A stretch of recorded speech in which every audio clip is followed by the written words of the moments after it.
Hello guys, in this video we will discuss the unit 1 of operating system, that is introduction of operating system.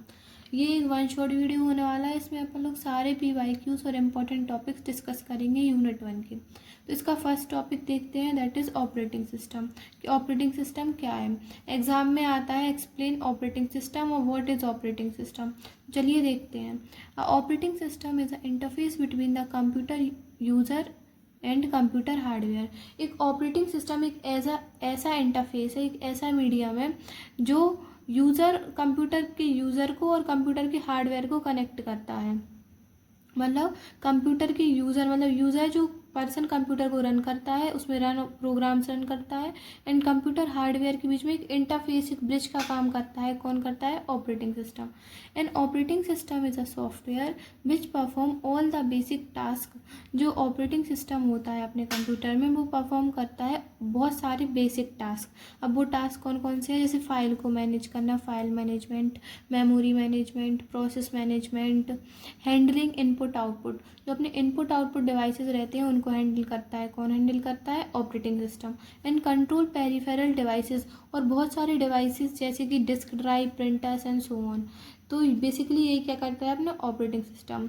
Operating system वो पहला interface होता है, वो पहली window होती है जब अपन कंप्यूटर को ऑन करते हैं तो जब दिखती है, और when we switch off the computer, और जब अपन कंप्यूटर को ऑफ करते हैं जो लास्ट विंडो दिखती है वो होती है अपनी operating system. Explain example of operating system. तो अब देखेंगे एग्जाम्पल। तो some popular operating systems include Linux OS. Linux OS भी एक ऑपरेटिंग सिस्टम है, window OS, VMS and so on.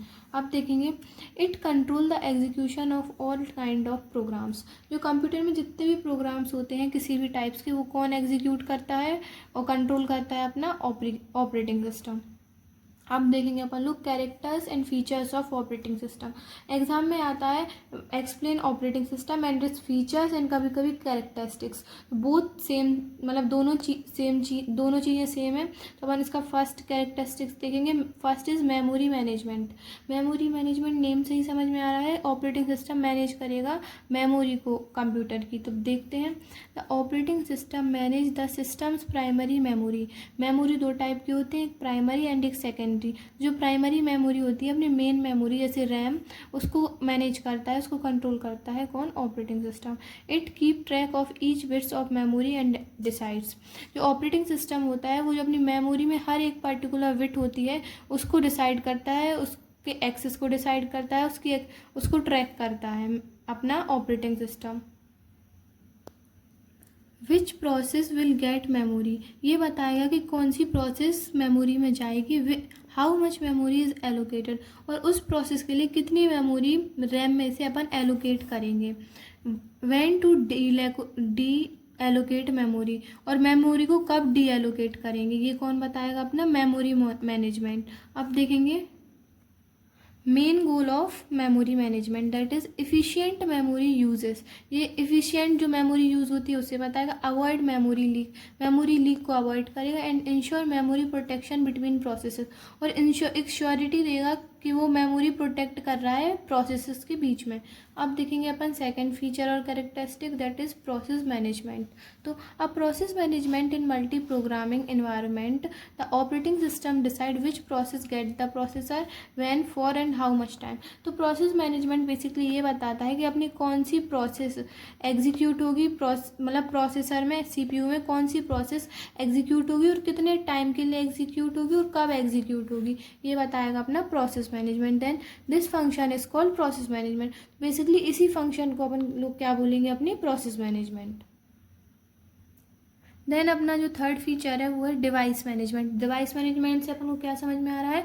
Operating system जो अपने कंप्यूटर के इनपुट आउटपुट डिवाइस है उनको मैनेज करता है। अब देखते हैं, the operating system manages input output devices. जो ऑपरेटिंग सिस्टम है वो क्या मैनेज करेगा? अपने IO डिवाइसेस जितने भी हैं, जैसे कीबोर्ड, माइक, प्रिंटर एक्सेट्रा।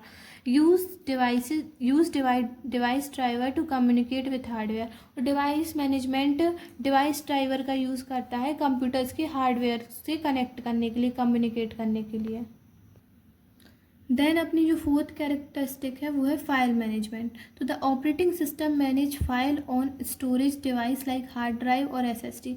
जो ऑपरेटिंग सिस्टम मैनेज करेगा अपने कंप्यूटर में फाइल्स को, उसके स्टोरेज को, और कौन से स्टोरेज डिवाइसेस को, जैसे कि हार्ड ड्राइव और एसएसडी। तो इसी को बेसिकली क्या बोलेंगे, file management. It provide services like, अब ये कुछ सर्विसेज प्रोवाइड कराता है। अब देखते हैं वो कौन कौन सी है। फाइल क्रिएशन, फाइल को क्रिएट करना, डिलीशन, डिलीट करना, रीड करना, राइट करना। तो बेसिकली ये कौन डिसाइड करेगा, अपना file management in the operating system. Managing directories, directories को मैनेज करेगा। डायरेक्टरीज बेसिकली एक डिक्शनरी टाइप होती है अपने कंप्यूटर में। एक्सेस कंट्रोल, डाटा के एक्सेस को कंट्रोल करेगा, कौन सी प्रोसेस को एक्सेस करना है सीपीयू में, कौन सी को नहीं करना। वो कैन एक्सेस विच फाइल, मतलब कौन सी प्रोसेस एक्सेस कर पाएगी अपनी फाइल को, ये कौन डिसाइड करेगा, अपना फाइल मैनेजमेंट। अब देखेंगे अपना fifth characteristics, that is security and protection. तो protect data and resources from unauthorized access, मतलब कोई ऐसी एक्सेस जो अननोन है, अनऑथराइज्ड है, कंप्यूटर में ऑथराइज नहीं है, उसको प्रोटेक्ट करेगा, उस रिसोर्स को प्रोटेक्ट करेगा, उस डाटा को प्रोटेक्ट करेगा ऑपरेटिंग सिस्टम। ये इंश्योर करता है, ensure that user only access permitted file resources. User को सिर्फ इतनी इन्फॉर्मेशन है कि वो एक्सेस कर पाए अपनी परमिटेड फाइल, मतलब जो फाइल अपन परमिट करेंगे सिर्फ वो फाइल परमिट हो पाए एंड वो रिसोर्सेज हो पाए। Then process does not interfere with each other, और जो प्रोसेसेस कंप्यूटर में परफॉर्म होती हैं वो एक दूसरे से इंटरफेयर ना करें, जिससे कॉन्फ्लिक्ट अकर ना हो। तो बेसिकली ये कौन इंश्योर करेगा, security and protection in operating system. Then अपना सिक्स्थ है यूज़र इंटरफेस। यूज़र इंटरफेस मतलब जो यूज़र मतलब इंटरफेस कर पाए किसके साथ, अपने कंप्यूटर सिस्टम के साथ। अब देखेंगे the operating system provide interface for user to interact with the system. एक ऐसा इंटरफेस, एक ऐसा ब्रिज, एक ऐसा बफर क्रिएट करता है ऑपरेटिंग सिस्टम, जिससे जो अपना यूज़र है वो इंटरेक्ट कर पाए कंप्यूटर सिस्टम से very efficiently. The main goal is to provide an efficient and user friendly way to operate the system. जो इसके हेल्प से एक यूज़र इंटरफेस ये प्रोवाइड कराता है, user friendly interface, user friendly वे यूज़र के लिए, जिससे वो ऑपरेट कर पाए अपने सिस्टम के लिए। ये अपन को कौन प्रोवाइड कराएगा, यूज़र इंटरफेस। देन अपना सेवेंथ है नेटवर्किंग कैपेबिलिटीज़। तो मैनी ऑपरेटिंग सिस्टम जो नेटवर्किंग कैपेबिलिटीज़ है या कर्ज होती है, स्पेशली मॉडर्न ऑपरेटिंग सिस्टम, जो आज के ज़माने के ऑपरेटिंग सिस्टम है सिर्फ उनमें सपोर्ट नेटवर्किंग फीचर्स। तो जो many operating system support networking features, जो बहुत सारे ऑपरेटिंग सिस्टम है वो नेटवर्किंग फीचर्स प्रोवाइड करवाते हैं, जैसे कि इनेबल्स फाइल शेयरिंग, फाइल को शेयर करना, रिमोट लॉगिन, कम्युनिकेशन और नेटवर्क एंड सो ऑन। मतलब on the networks, world wide web पे अपन किसी से कम्युनिकेट कर पाएँ, नेटवर्क कनेक्ट कर पाएँ। तो ये इंश्योर कौन कराएगा, अपना networking capabilities in the operating system. Then अपन लोग देखेंगे types of operating system. Operating systems के टाइप्स भी एग्जाम में आते हैं और इनमें से कुछ इंडिविजुअल हैं वो स्पेसिफिकली एग्जाम में पूछे गए हैं, तो अपन वो भी डिस्कस करेंगे। तो अब देखते हैं इसके टाइप्स। तो फर्स्ट है batch operating system, time sharing operating system, distributed operating system, network operating system, real time operating system, real time को बोल सकते हैं RTOS। Then multi processing operating system. अब वन बाय वन इनको डीप में समझेंगे। एंड अब देखेंगे first type of operating system, that is batch operating system. So batch operating system is the earliest type of operating system usually mainly in 1950s and 1960। जो batch operating system है earliest मतलब बहुत पुराना operating system है, और ये अभी current time में करेंट इन्वायरमेंट में यूज़ नहीं होता है, यूज़ होता था 1950s में और 1960s में। In this system similar jobs are group together, मतलब जॉब्स का मतलब होता है यूनिट ऑफ वर्क और यूनिट ऑफ टास्क, मतलब एक सिंगल यूनिट ऑफ किसी भी वर्क की कंप्यूटर सिस्टम में। तो ये सिस्टम में मतलब बैच ऑपरेटिंग सिस्टम में सिमिलर जॉब्स मतलब सिमिलर टाइप्स के वर्क को ग्रुप्ड कर देते हैं टुगेदर, मतलब साथ में ग्रुप मतलब बैच के फॉर्म में उनको साथ में ग्रुप कर देते हैं। And executed without direct instruction from the user, और इसमें ऑपरेटिंग सिस्टम खुद ही उस मतलब वर्क को बैच के फॉर्म में कन्वर्ट करेगा, देन खुद ही एग्जीक्यूट कर देगा विदाउट द परमिशन और इंट्रैक्शन ऑफ द यूज़र। तो बेसिकली यही था अपना बैच ऑपरेटिंग सिस्टम। अब देखेंगे second type of operating system. Then अपना सेकंड टाइप है टाइम शेयरिंग ऑपरेटिंग सिस्टम। तो इसे देखते हैं। A time sharing operating system also called multitasking operating system. जो टाइम शेयरिंग ऑपरेटिंग सिस्टम है इसको मल्टीटास्किंग ऑपरेटिंग सिस्टम भी बोलते हैं। Allow multiple user to use the system. ये अलाउ करता है बहुत सारे यूज़र्स को साथ में सिस्टम को यूज़ करने के लिए। एट द सेम टाइम पे पर्टिकुलर टाइम पे बहुत सारे यूज़र ऑपरेटिंग सिस्टम को यूटिलाइज़ कर सकते हैं, उसकी रिसोर्सेज को यूज़ कर सकते हैं bye given each one a small time slice of the CPU। और CPU मतलब जो ऑपरेटिंग सिस्टम है उसमें से जो सेंट्रल प्रोसेसिंग यूनिट है वो हर एक यूज़र को एक टाइम स्लाइस देगी, एक टाइम स्लॉट देगी कि वो इस टाइम स्लॉट में ऑपरेटिंग सिस्टम को यूज़ कर सकता है। Time sharing and multitasking is the logical extension of multi programming. जो टाइम शेयरिंग और मल्टीटास्किंग ऑपरेटिंग सिस्टम है एक लॉजिकल एक्सटेंशन है मल्टी प्रोग्रामिंग का। तो बेसिकली यही था अपना टाइम शेयरिंग। अब देखेंगे नेक्स्ट टाइप। तो अपना नेक्स्ट है नेटवर्क ऑपरेटिंग सिस्टम। आपको नेटवर्क से क्या समझ में आ रहा है? जो ऑपरेटिंग सिस्टम है वो नेटवर्क के ऊपर काम करेगा with the help of network. A network operating system runs on a server. जो नेटवर्क ऑपरेटिंग सिस्टम है वो सर्वर के ऊपर रन करता है एंड प्रोवाइड द सर्वर, और सर्वर को प्रोवाइड करवाता है the capability to manage data. मतलब सर्वर को ऐसी फैसिलिटीज़ प्रोवाइड करवाता है कि वो डाटा को मैनेज कर सकती है on the network. Users, group, security, application and other networking functions. मतलब यूज़र्स के लिए क्या, मतलब जो नेटवर्किंग सिस्टम है, network operating system run on a server, ये सर्वर पे रन करता है एंड प्रोवाइड द सर्वर, और सर्वर को कैपेबिलिटी प्रोवाइड करवाता है, फैसिलिटीज़ प्रोवाइड करवाता है टू मैनेज, क्या क्या मैनेज कर सकता है अपना ऑपरेटिंग सिस्टम?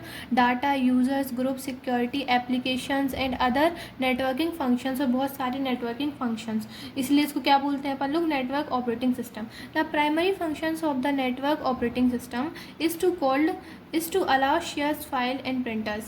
जो अपना नेटवर्क ऑपरेटिंग सिस्टम है नेटवर्क के ओवर पे फैसिलिटीज़ प्रोवाइड कराता है फाइल को शेयर करने की, प्रिंटर को यूज़ करने की, and access among multiple computers in a network. और बहुत सारे कंप्यूटर्स एक साथ एक्सेस कर सकते हैं डाटा को, नेटवर्क को। टिपिकली या लैन लोकल एरिया नेटवर्क, वो कनेक्ट रहते हैं with the help of local area network, उसे बोलते हैं अपन लोग लैन। अब देखेंगे इसका next type, that is real time operating system. तो इसको देखते हैं। Real time operating system is an operating system design to process data and executive task within a fixed and guarantee time.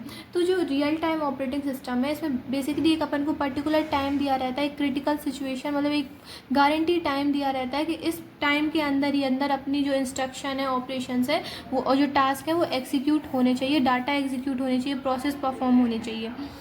It is mainly used in time critical environment. ये ऐसे environment में use होता है जहाँ time बाउंडेशन रहती है, time बहुत critical रहता है, कम टाइम रहता है, वहाँ पे अपन रियल टाइम ऑपरेटिंग सिस्टम का यूज़ करते हैं। वेयर एवरी सेकेंड्स मैटर, जहाँ पर हर एक सेकंड मैटर करता है किसी भी टास्क और ऑपरेशन को परफॉर्म करने के लिए, उसी को अपन क्या बोलेंगे? Real time operating system. अब देखेंगे इसका नेक्स्ट टाइप। अब जो ऑपरेटिंग सिस्टम का फिफ्थ टाइप है वो है डिस्ट्रीब्यूटेड ऑपरेटिंग सिस्टम। जो डिस्ट्रीब्यूटेड ऑपरेटिंग सिस्टम है, जो इंडिविजुअली एक पर्टिकुलर क्वेश्चन करके एग्जाम में पूछा गया था, मतलब एक्सप्लेन डिस्ट्रीब्यूटेड ऑपरेटिंग सिस्टम। तो इसको अच्छे से पढ़ेंगे। Distributed operating system is a system that connect many computer together. तो जो डिस्ट्रीब्यूटेड ऑपरेटिंग सिस्टम है ये बहुत सारे कंप्यूटर्स को साथ में कंबाइन करता है, कनेक्ट करता है एंड मैनेज देम, और उसको मैनेज भी करता है। कौन मैनेज करता है? Distributed operating system. क्यों मैनेज करता है? So that they work like a single computer for the user. मतलब बहुत सारे कंप्यूटर्स को कनेक्ट करके फिर वो कंप्यूटर कैसे बिहेव करेंगे? एक सिंगल कंप्यूटर्स की तरह फॉर द यूज़र के लिए। तो बेसिकली यही कौन करता है? अपना distributed operating system. It manage the group of separate computers. ये मैनेज करता है बहुत सारे ग्रुप्स का है कि कंप्यूटर्स के ग्रुप्स को separately, and make them work like one single system.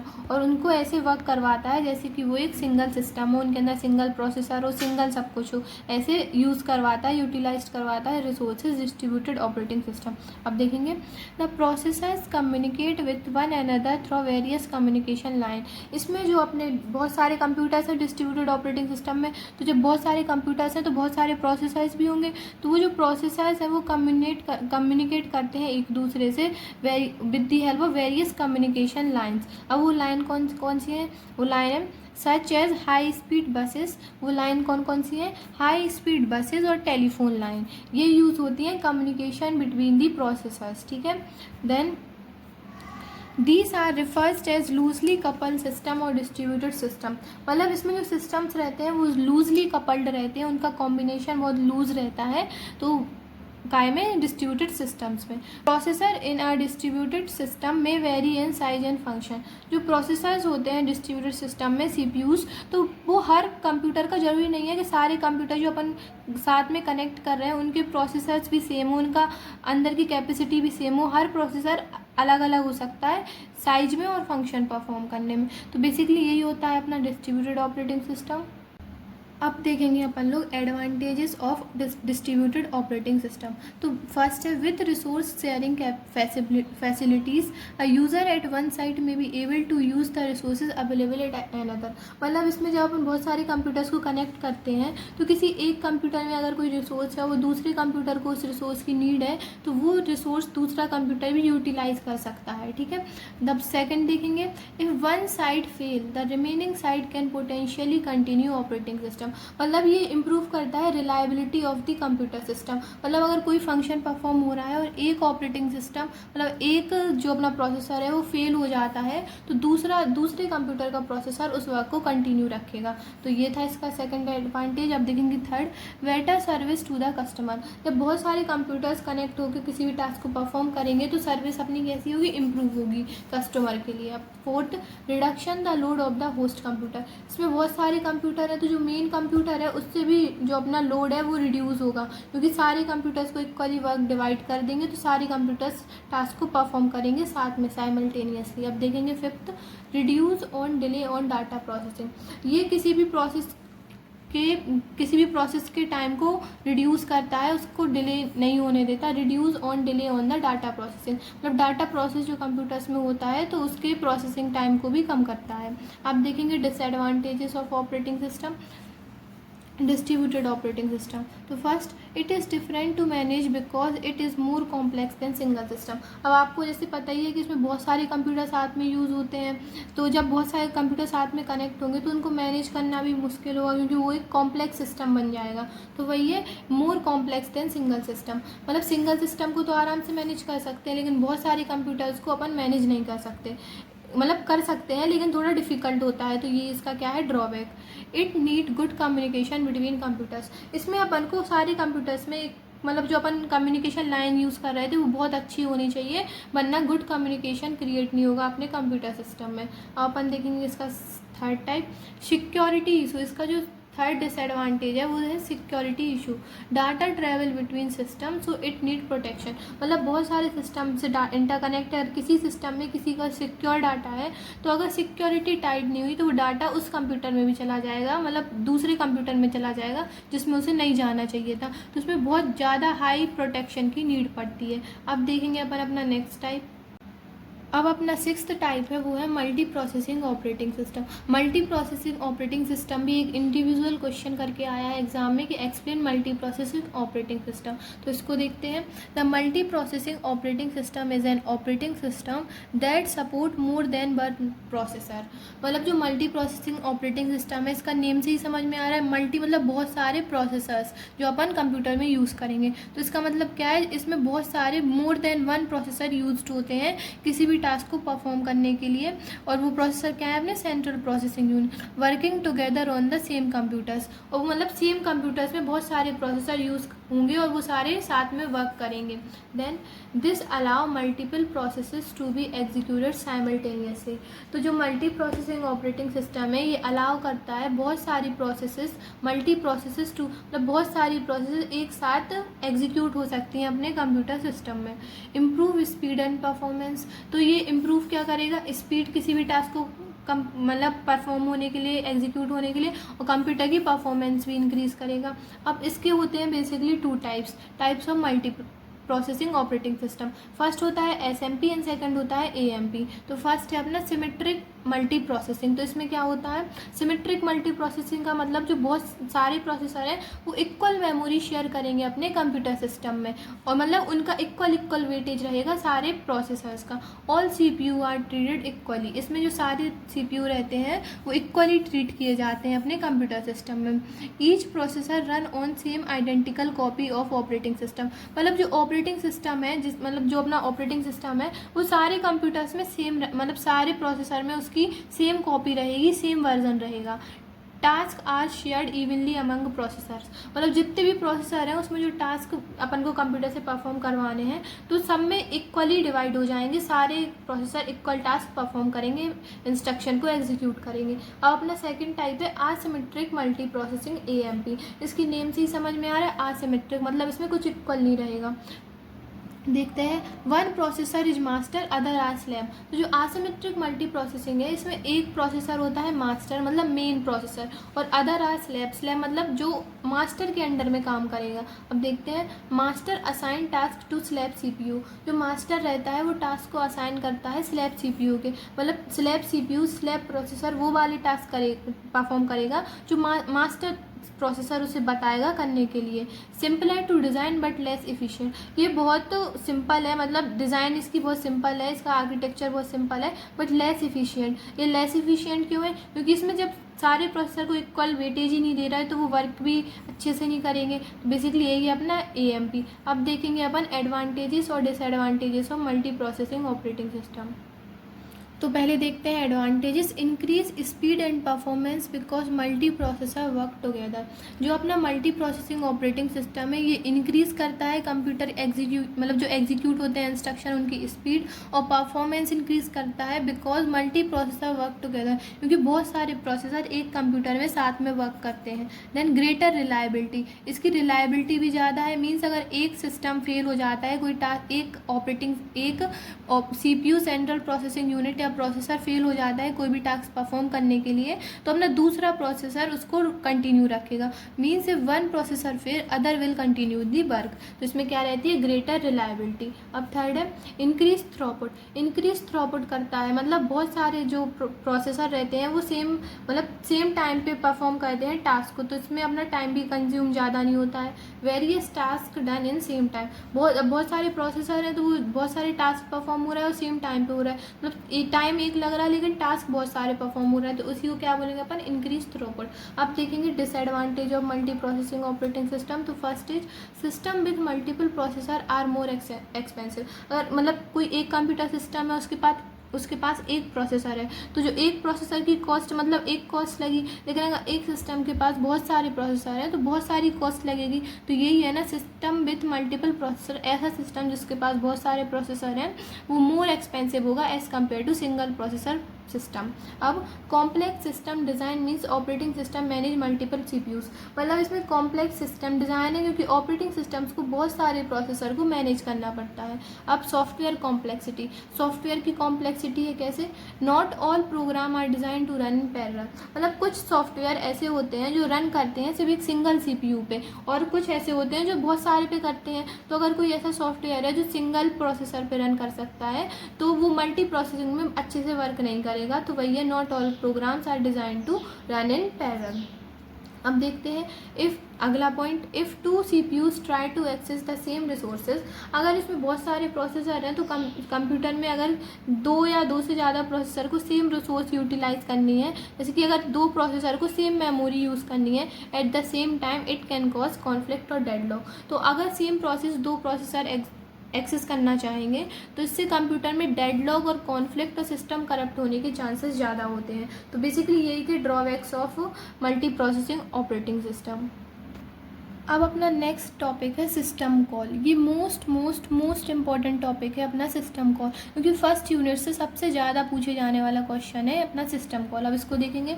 A system call is the programmatic way in which a computer perform request.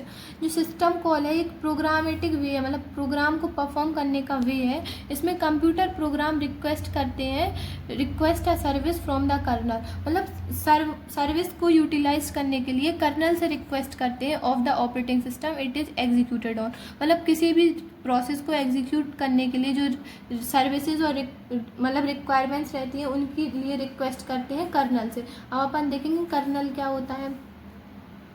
तो core part of the operating system, जो colonel होता है वो core part होता है, main part होता है operating system का, act as a bridge between hardware and software. और जो कर्नल है वो एक्ट करता है ब्रिज की तरह, एक इंटरफेस की तरह, काय के बीच में, हार्डवेयर के बीच में और सॉफ्टवेयर के बीच में। अब देखेंगे a system call is a way for program to interact with the operating system. जो सिस्टम कॉल है वो एक तरीका है प्रोग्राम को इंटरेक्ट करने का विद ऑपरेटिंग सिस्टम, मतलब ऑपरेटिंग सिस्टम से कोई प्रोग्राम कैसे इंटरेक्ट करेगा उसी को अपन लोग क्या बोलेंगे, system call.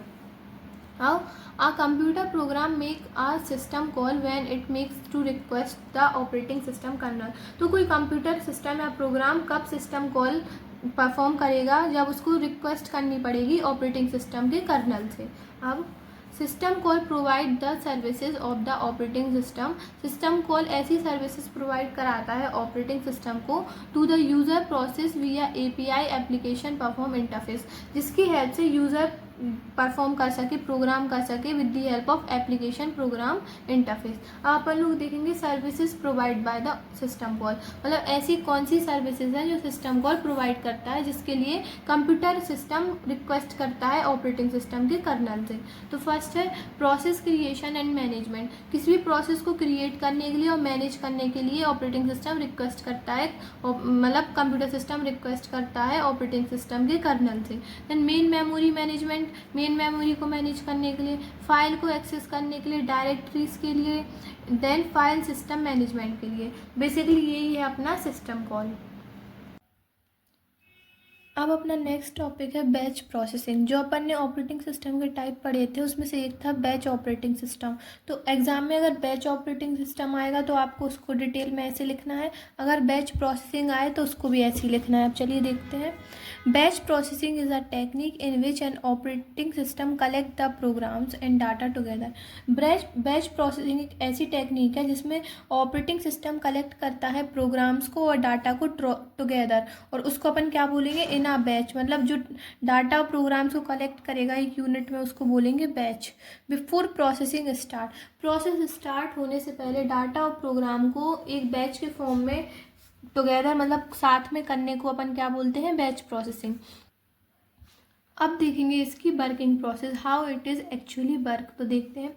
User submit their jobs मतलब program plus data to the computer operator. User सबसे पहले क्या देगा, अपने प्रोग्राम्स और डाटा किसको, कंप्यूटर के ऑपरेटर को। The operator collect similar jobs into a batch. अब जो बहुत सारे प्रोग्राम्स और डाटा यूज़र ने कंप्यूटर सिस्टम को दिए, तो जो ऑपरेटिंग सिस्टम है, बैच ऑपरेटिंग सिस्टम, वो उस डाटा को जॉब वाइज डिवाइड करके बहुत सारे प्रोग्राम और डाटा को बैच के फॉर्म में कलेक्ट कर लेगा। Then the operating system execute all jobs in an batch sequentially. और ऑपरेटिंग सिस्टम उन सारे जॉब्स को बैच में सिक्वेंसली अरेंज कर देगा, वन बाय वन, एक के बाद एक। देन फोर्थ है the output is given when all jobs are proceed. और इस जो अपना बैच ऑपरेटिंग सिस्टम है इसमें आउटपुट अपन को कब मिलेगा, जब सारी बैच हैं वो प्रोसेस्ड हो जाएंगी, एग्जीक्यूट हो जाएंगी। अब देखेंगे अपन लोग बैच प्रोसेसिंग का एक एग्जाम्पल। Imagine a bank need to generate monthly statement for 10,000 customer.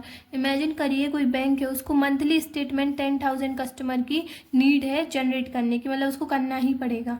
Rather than doing them one by one, तो एक एक करने की जगह वो क्या करेगा, all request are grouped into a batch. वो 10,000 जो कस्टमर की स्टेटमेंट है उनको एक बैच में कन्वर्ट करेगा, and then operating system process them together at once. और फिर बैच ऑपरेटिंग सिस्टम क्या करेगा, उन 10,000 स्टेटमेंट को एक साथ पहले बैच में कन्वर्ट करेगा, देन उनको एक साथ प्रोसेस कर देगा। इस मतलब एक रात में ही आपके 10,000 कस्टमर के स्टेटमेंट हो गए। अगर एक के बाद एक करते तो बहुत सारा टाइम कंज्यूम होता। अब देखेंगे इसका एक डायग्राम। तो मान लीजिए बहुत सारी जॉब है, तो अपना जो बैच ऑपरेटिंग सिस्टम है उसने क्या किया, इन जॉब्स को बैचेस की फॉर्म में कन्वर्ट किया। देन कन्वर्ट करने के बाद कंप्यूटर ने, ऑपरेटिंग सिस्टम ने उसको एग्जीक्यूट कर दिया। अब देखेंगे अपन लोग इसके एडवांटेजेस। तो तो it saves times means jobs are processed automatically in group without manually involvement. मतलब इस बैच ऑपरेटिंग सिस्टम में जब अपन डाटा या प्रोग्राम्स कंप्यूटर सिस्टम को देंगे तो अगर वो बैच ऑपरेटिंग सिस्टम है तो ऑटोमेटिकली वो जॉब में कन्वर्ट हो जाएगा और देन ऑटोमेटिकली वो बैच में कन्वर्ट हो जाएगा without the involvement of user मतलब यूज़र की इन्वॉल्वमेंट के बिना ही डायरेक्ट परफॉर्म हो जाएगा। Then the CPU remain busy as job are run back to back. अगर बार बार जॉब्स क्रिएट होंगी और बैच में कन्वर्ट होंगी तो CPU का यूटिलाइजेशन भी अच्छे से होगा। अब इसका थर्ड एडवांटेज है ideal for task that need to be done regularly like billing report generation. अब ये जो बैच ऑपरेटिंग सिस्टम है किस चीज़ के लिए आइडियल है, एक ऐसे टास्क को परफॉर्म के लिए मतलब करने के लिए आइडियल है जो बार बार अपन को करना पड़ता है, जैसे बिलिंग रिपोर्ट जनरेशन। मान लीजिए आपका लाइट का बिल आता तो आप उसको एक ऐसे ऑटोमेट मोड पे डाल देते हैं कि हर मंथली जब बिल आएगा तो वो ऑटो पे हो जाएगा। तो बेसिकली वहीं पे क्या यूज़ होता है अपना बैच ऑपरेटिंग सिस्टम।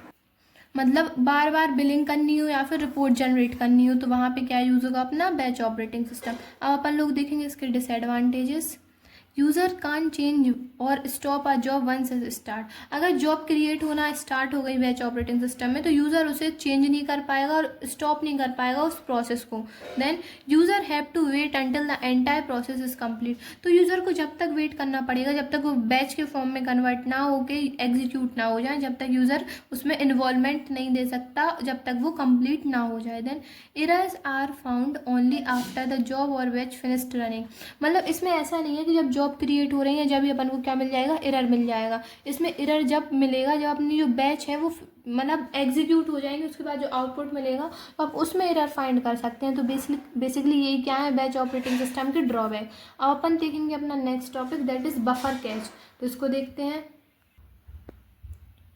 तो आप buffer catch is a portion of memory. तो जो बफर कैच है वो जो अपनी मेन मेमोरी होती है रैंडम एक्सेस मेमोरी, उसका एक पोर्शन है छोटा सा, used by the operating system to temporary store data. जिसे यूज करता है अपना ऑपरेटिंग सिस्टम टेम्पररी डाटा को स्टोर करने के लिए। That is being transferred between the application. और वो डाटा कहाँ पे ट्रांसफ़र होना पड़ता है, बिटवीन द एप्लीकेशन में। अब देखते हैं it act as a buffer. ये एक बफर की तरह काम करता है, मीन्स टेम्पररी स्टोरेज की तरह। To speed up data access, data access होता है उसकी स्पीड को इंक्रीज करने के लिए। And reduce the number of direct read write to the application, और रिड्यूस करता है जो अपने रीड राइट ऑपरेशन है उनके लिए। तो इसका फर्स्ट एडवांटेज है frequently access data is serve from the RAM. जो इसमें डाटा पर फ्रिक्वेंटली एक्सेस करते हैं वो कहाँ से सर्व होता है, अपने रैंडम एक्सेस मेमोरी से, which is much faster than disk, improving system performance. अब यहाँ पे डिस्क क्या है, डिस्क है एक पोर्शन ऑफ अपना जो रैंडम एक्सेस मेमोरी है उसका छोटा सा portion, which is much faster than, disk से ज़्यादा फास्ट है, इम्प्रूविंग सिस्टम परफॉर्मेंस, सिस्टम की परफॉर्मेंस इंक्रीज करने के लिए। अब देखेंगे the system place no data alignment restriction on user process doing input output. इसमें जो सिस्टम है वो कोई भी रिस्ट्रिक्शंस प्रोवाइड नहीं करता, मतलब रिस्ट्रिक्शन क्रिएट नहीं करता है यूजर को प्रोसेस करने के लिए input output, because kernel align data internally, क्योंकि जो कर्नल है वो अपने अंदर ही डाटा इंटरनली अलाइन करता है। अब थर्ड है less time speed waiting for disk input output. मतलब जो इसमें वेटिंग टाइम रहता है, मतलब जो CPU के लिए वेटिंग टाइम रहेगा वो भी इसमें लेस रहेगा। Means the CPU can execute more task in the same period. जब CPU के लिए एक्सेस वेटिंग टाइम ही कम है तो CPU वेट करने की जगह और ज़्यादा टास्क परफॉर्म कर सकता है। तो CPU can execute more task in same period, same time में CPU ज़्यादा टास्क परफॉर्म करेगा। Then fourth is application experience faster loading time and smoother performance due to cache data. तो उसमें एप्लीकेशन का एक्सपीरियंस है वो भी फास्ट रहेगा और वो बहुत जल्दी लोड होंगी, टाइम भी कम लगेगा, स्मूथ परफॉर्मेंस बहुत स्मूथ रहेगी, इजीली परफॉर्म होंगे कोई भी task due to cache data, क्योंकि अपन कैच डाटा यूज़ करेंगे। अब इसके देखेंगे डिसएडवांटेजेस। तो इसका फर्स्ट डिसएडवांटेज क्या है, डाटा लॉस रिस्क और पावर फेलियर। इसमें डाटा लॉस होने का रिस्क रहता है और पावर फेलियर का रिस्क रहता है। मतलब if data is only in the cache and power is lost unsafe changes are lost. मतलब जो डाटा रहेगा वो सिर्फ काय में रहता है, अपना रैम में, मतलब डाटा डिस्क में रिटन नहीं रहता है। एंड पावर इज़ लॉस्ट, अगर पावर चली जाएगी तो अनसेफ चेंज आर लॉस्ट, जो अपन ने सेव नहीं किया होगा वो डाटा लॉस हो जाएगा, क्योंकि इसमें अपन क्या यूज़ करते हैं, रैंडम एक्सेस मेमोरी। और रैंडम एक्सेस मेमोरी क्या होती है, अपनी टेम्पररी स्टोरेज मेमोरी। मतलब उसमें डाटा अगर पावर ऑफ हो गई एक बार कंप्यूटर सिस्टम की तो अपना डाटा क्या हो जाएगा, लॉस्ट। तो वही है इसमें। देन इट कंज्यूम रैम, जो अपना कैच बफर कैच है वो क्या कंज्यूम करती है, RAM. If too much memory is used for catch, अगर कैच ने बहुत सारी मेमोरी यूज़ कर ली रैम से, लेस में be available for running application, तो अपने पास बहुत कम मेमोरी यूज़ बचेगी, लेफ्ट रहेगी रनिंग एप्लीकेशन को रन करने के लिए। तो यही है इसके डिसएडवांटेजेस। तो अपना नेक्स्ट टॉपिक है स्पूलिंग। स्पूलिंग भी बहुत बार एग्जाम में आया है तो इसको देखते हैं। Spooling is a process in which data is temporary stored in a disc file. Spooling एक ऐसी प्रोसेस है जिसमें जो डाटा स्टोर होता है वो काय में स्टोर होता है, अपना टेम्पररी डिस्क फाइल में। डिस्क फाइल होती है अपनी portion of the RAM. Then buffer so that device like printer, disk driver और input output unit can access it at their own speed. तो ये इसकी हेल्प से जो अपने डिवाइसेस एक्सटर्नल और इंटरनल डिवाइसेस वो अपनी जो अपने एक्सटर्नल और इंटरनल डिवाइसेस की खुद की स्पीड है उस पर्टिकुलर टाइम पे डाटा को एक्सेस कर पाए with the help of spooling. अब देखेंगे the operating system manage this process to coordinate slow input output with faster CPU operations. तो स्पूलिंग की हेल्प से अपन बेसिकली क्या करते हैं, मतलब अगर ऑपरेटिंग सिस्टम की स्पीड अलग है और इंटरनल और एक्सटर्नल डिवाइसेस की स्पीड अलग है, तो with the help of spooling दोनों चीज़ साथ में परफॉर्म करेंगी, साथ में रन करेंगी। तो यही इसका मतलब है। अब देखेंगे इसका पर्पस क्या है। To manage data when there is a speed mismatch between CPU and input output devices. तो स्पूलिंग मैनेज करती है डाटा को जब अपने स्पीड चेंज रहे, मतलब स्पीड में मिसमैच आए काय के बीच में, सेंट्रल प्रोसेसिंग यूनिट मतलब प्रोसेसर के बीच में, और इनपुट आउटपुट डिवाइसेस मतलब अपने एक्सटर्नल पेरिफेरल डिवाइसेस जितने हैं उनके बीच में। Specially when multiple jobs need to use the same time, मतलब मल्टीपल जॉब्स, बहुत सारे डाटा और प्रोग्राम साथ में रन हो किसी भी डिवाइस में। देन देखेंगे वर्किंग प्रोसेस क्या है स्पूलिंग की। The CPU send output to a spool. तो फर्स्ट जो अपना CPU है वो सेंड करेगा आउटपुट काय के लिए, स्पूल के लिए। स्पूल क्या है, मान लीजिए कोई यूजुअली है हार्ड डिस्क, यहाँ पे अपने स्पूल है मतलब external device.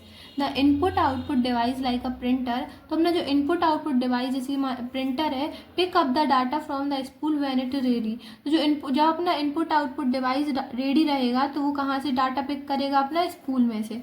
Then this allow the CPU to continue working on other task instead of waiting. तो ये बेसिकली क्या करेगा, ये CPU का वर्क कंटिन्यू रखेगा जब तक अपने अदर टास्क, तो इससे क्या होगा, अदर टास्क मतलब जो अपने अदर टास्क है उनको वेट करने की जगह ये अपनी जो मिसमैच क्रिएट होता है उसको मेंटेन रखता है, कोऑर्डिनेट करता है, क्या, स्पूलिंग। तो बेसिकली अपने इतने ही टॉपिक थे यूनिट 1 में ऑपरेटिंग सिस्टम में। तो यहीं पर अपना वन शॉट ख़त्म होता है और इस यूनिट के जितने भी इम्पोर्टेंट टॉपिक्स हैं और क्वेश्चंस हैं उनके नोट्स डिस्क्रिप्शन में हैं। Thank you guys.